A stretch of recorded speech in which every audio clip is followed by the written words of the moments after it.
चलिए यहाँ ध्यान दीजिएगा। आज हम लोग क्या देखेंगे? आज हम लोग जो है ग्लोब के बारे में पढ़ेंगे। हाँ जी भैया, ग्लोब के बारे में आप पढ़ाइएगा। वैसे मेरा चैप्टर का नाम है भैया ग्लोब, अक्षांश और देशांतर।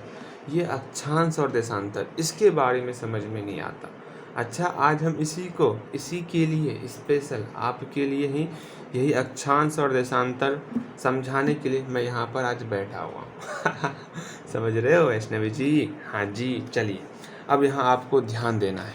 क्या ध्यान देना है? पहली बात, अक्षांश और देशांतर ये समझने के लिए आपको स्टार्टिंग से समझना होगा ये आखिर हमारी पृथ्वी कैसी है। जैसे हम ये चैप्टर स्टार्ट करेंगे तो पहला मन में ये सवाल आता होगा, क्या हमारी पृथ्वी पूरी की पूरी गोल है? इस पर आपके चैप्टर में मतलब आपका जो किताब है चैप्टर फर्स्ट जो हमें पढ़ा रहा हूँ, चैप्टर फर्स्ट नहीं चैप्टर सेकंड, इसमें जो है इस पर एक क्वेश्चन दिया हुआ भी है कि हमारी पृथ्वी कैसी है। क्या है क्वेश्चन? पृथ्वी का सही आकार क्या है? अच्छा जी, पहले इस क्वेश्चन को हम लोग समझेंगे, उसके बाद हम लोग अक्षांश और देशांतर देखेंगे। क्या है? पृथ्वी का सही आकार क्या है? पृथ्वी का, अरे यार कलम भी रुक गया। अच्छा कोई बात नहीं, पृथ्वी का सही आकार क्या है? ला ला ला ला ला।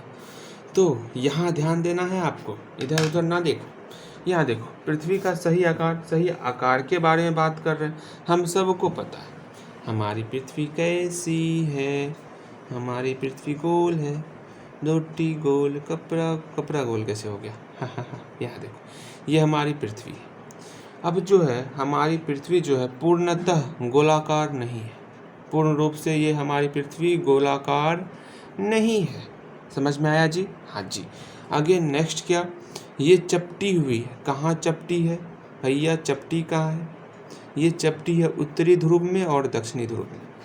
यह हमारी जो पृथ्वी है पूर्ण रूप से गोलाकार नहीं है। यह उत्तरी ध्रुव और दक्षिण ध्रुव पर थोड़ी चपटी हुई, थोड़ी ज़्यादा नहीं, और बीच वाले भाग में और मध्य में थोड़ी उभरी हुई है। सब में थोड़ी लगाना है, ऐसा नहीं कि बहुत ज़्यादा उभरा हुआ है, वो काम नहीं, ठीक है? थोड़ा उभरा हुआ है, ठीक है। चलो जी फिर से समझो, हमारी जो पृथ्वी है पूर्ण रूप से गोलाकार नहीं है। यह उत्तरी ध्रुव और दक्षिणी ध्रुव में थोड़ी चपटी है और मध्य में थोड़ी उभरी हुई है। अब जो है ये जो हमारी पृथ्वी है ये कैसी दिखती है? ध्यान से देखो, ये पृथ्वी जो है सेब के आकार की तरह दिखता है। किसके आकार की तरह? सेब के आकार की तरह दिखता। अरे सेब, रुक जा। हाँ जी, ये जो हमारी पृथ्वी है वो सेब के आकार की तरह बोलो। जब आपको समझ में नहीं आता है तो सेब बोलो, नारंगी बोलो, जो बोलना है बोलो। लेकिन अगर आपको समझ में आता तो इसको एक अलग, इसके लिए अपना एक अलग नाम रखा गया जिसको हम लोग कहते हैं जियोइड। ठीक है जी? चलो फिर से हम लोग बोलेंगे और ध्यान से इसको अभी ही याद कर लेंगे। फिर से समझो, हमारी पृथ्वी पूर्ण रूप से गोलाकार नहीं है। यह उत्तरी ध्रुव और दक्षिणी ध्रुव में थोड़ी चपटी है और मध्य में थोड़ी उभरी हुई है। और मध्य में क्या है? थोड़ी उभरी हुई है। उत्तरी ध्रुव और दक्षिणी ध्रुव में थोड़ी चपटी है और मध्य में थोड़ी उभरी हुई है। और यह सेब के आकार के समान है। किसके आकार के समान है? सेब के आकार के समान है। चलो एक लास्ट क्वेश्चन, नेक्स्ट क्वेश्चन हम लोग देख लेते हैं, उसके बाद हम आएंगे ना, परेशान मत हो, ठीक? देख लेते हैं जो क्वेश्चन अभी समझाने वाला है मैं समझा देता, उसके बाद अक्षांश और देशांतर पे जब आऊँगा ना तो अच्छे से आऊँगा, ठीक है जी? ग्लोब क्या है? ग्लोब जी, ग्लोब क्या है? ग्लोब क्या है? जस्ट लाइक आप ऐसे लोग को देखो जो हमेशा कॉपी करते रहता है। जैसे सपोज ये टिड्डा टिड्डी आप ही हो। सपोज ये आप हो, ये आपका भाई है, ठीक? जैसा आपने ड्रेस खरीदा वैसा सेम टू सेम कॉपी आपके भाई भी ने, मतलब आपके भाई ने भी कर लिया। जैसा आपका ड्रेस वैसा आपके भाई ने भी ड्रेस खरीद लिया। हाँ भैया, मतलब जैसा मैं सामान खरीदता मेरा भाई भी वैसा ही सामान खरीद लेता। इसका मतलब क्या हुआ? ये जो है ना आपका भाई, ये आपका प्रतिरूप है। मतलब जैसे मैंने एक बड़ा सा बक्सा खरीदा, बड़ा सा, बहुत बड़ा सा। अब ये छोटू जो है, ये मेरा प्यारा सा बक्सा देख करके उसने भी सोचा भैया के पास बड़ा सा बक्सा है, तो कोई नहीं, हम कम से कम वैसा बक्सा तो खरीदेंगे। उन्होंने छोटा सा बक्सा खरीदा, लेकिन बिल्कुल मेरी तरह था। समझ रहे हो? इसका मतलब ये मेरे बड़े बक्से का ये प्रतिरूप है। क्या है? प्रतिरूप है। क्या आपके भाई में, आयुष में क्या ऐसा अवगुण है क्या? मतलब जो मैं सामान खरीदूंगी वही सामान मेरा भाई भी खरीदता, ऐसा है क्या? तो इसका फ़ायदा आप उठा सकते हो। चलो जी, कैसे उठाओगे ये मैं अभी नहीं बताऊंगा, ठीक? यहाँ ध्यान दो। अब ये ग्लोब क्या है? जैसे ये ग्लोब है हमारा, ये बड़े से पृथ्वी का एक प्रतिरूप है। समझ रहे हो? ये क्या है? प्रतिरूप है। मतलब जैसी हमारी बड़ी सी पृथ्वी है ना, सब कुछ इसमें दर्शाया हुआ है। और ये वास्तव में एग्जिस्ट करती। क्या ये पृथ्वी वास्तव में एग्जिस्ट करती है कि ना करती है? हाँ भैया, करती है। जो चीज़ ये बता रहा है वो एग्जिस्ट करती है, इसका मतलब ये वास्तविक प्रतिरूप है। वाह!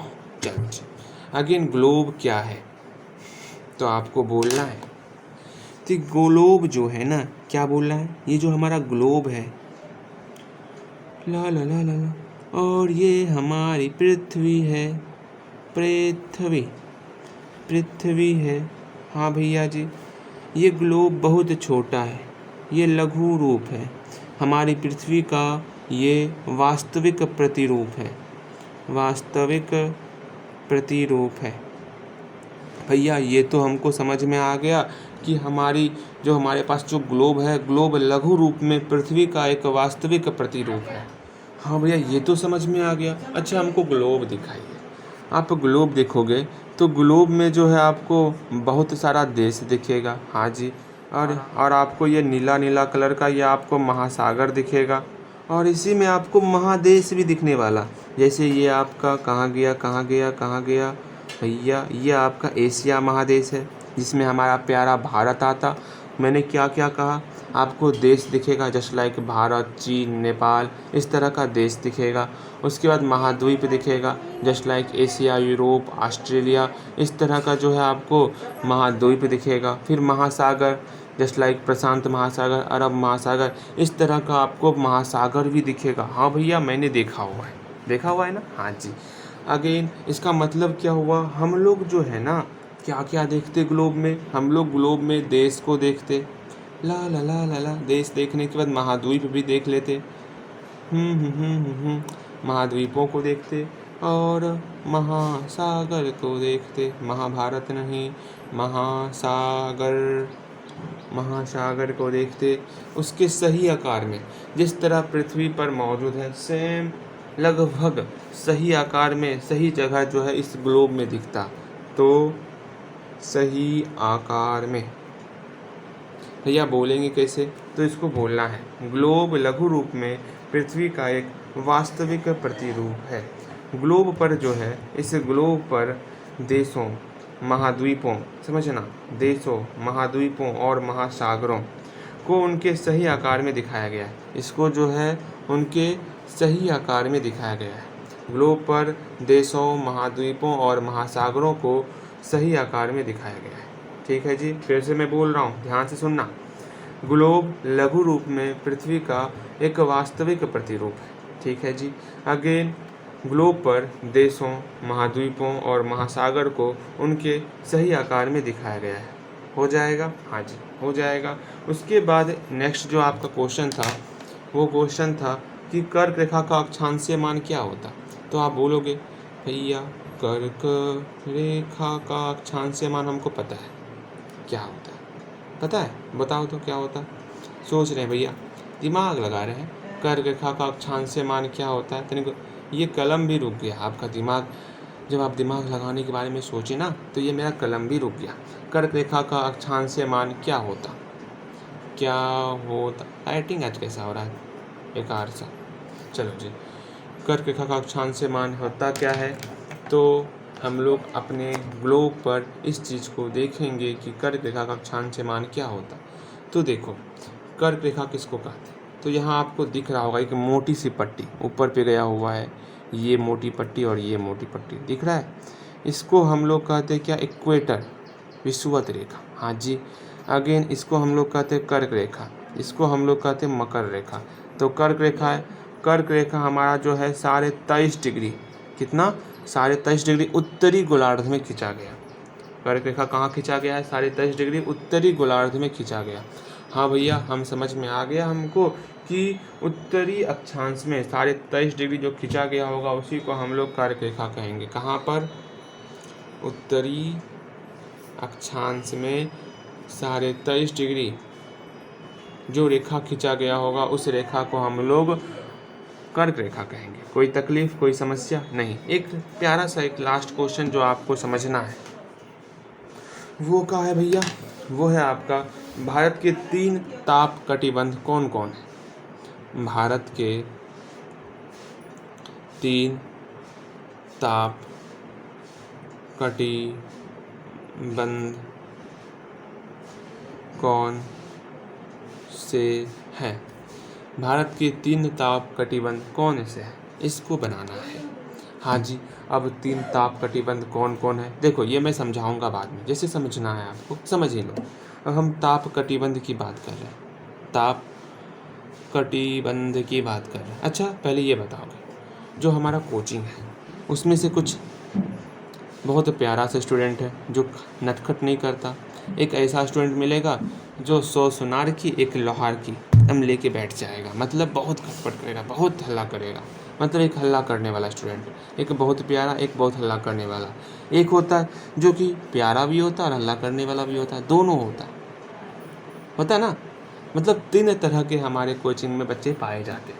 उसी तरह हमारी पृथ्वी पर भी जो ताप कटिबंध है वो 3 तरह का पाया जाता है। एक, जब बहुत गर्मी पड़े, जिसको हम लोग कहते हैं उष्ण कटिबंध, बहुत गर्मी पड़ रहा है, अब गर्मी से परेशान, जिसको हम लोग क्या कहेंगे? उष्ण कटिबंध। उसके बाद बहुत ठंडी, जिसको हम लोग कहेंगे शीत कटिबंध। क्या कहेंगे? शीत कटिबंध। एक बीच वाला, ठंडी गर्मी दोनों मिला करके, जिसको हम लोग कहेंगे शीतोष्ण कटिबंध। क्या कहेंगे? शीत और उष्ण, शीतोष्ण कटिबंध। हाँ भैया, समझ में आ गया, हमको अच्छे से समझ में आ गया कि कौन कौन सा कटिबंध भारत में पाया जाता। चलो, यहाँ तक में कोई तकलीफ़, कोई समस्या, कोई परेशानी बताओ।